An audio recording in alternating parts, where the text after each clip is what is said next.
Our business is called Baravelli's. I'm Emma Baravelli and my husband's Mark Baravelli. We've been in business as Baravelli's for 5 years, and we are chocolatiers. We are the first people in Wales to make bean to bar chocolate, which is the whole process from start to finish. We import beans, roast them, winnow them, grind them and make chocolate. Very few chocolatiers do that.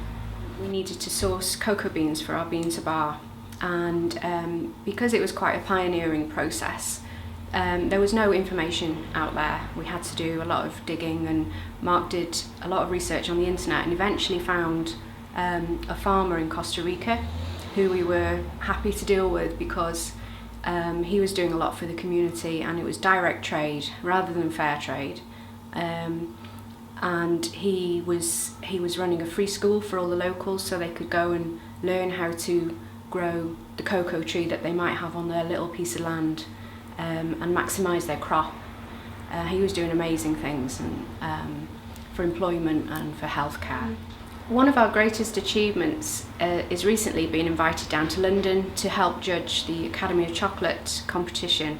It's a yearly competition, and it's only been run for a few years, but it's all about promoting fine chocolate and artisan producers and keeping these vital skills alive. For us, the key is word of mouth from our customers. When they love our products, they go away and share their experience with their friends and often bring their friends back to the shop.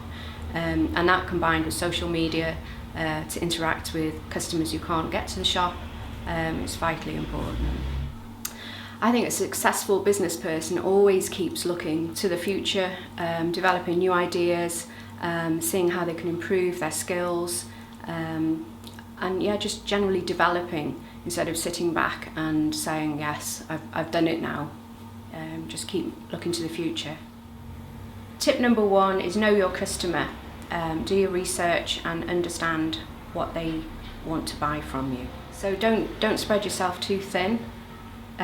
Focus on your strongest skills and maximise the potential in those. Don't be afraid to ask for or accept help. You will find it in many places, and people are interested in helping. And you can't do everything yourself as small business owners. You have to maximise that extra.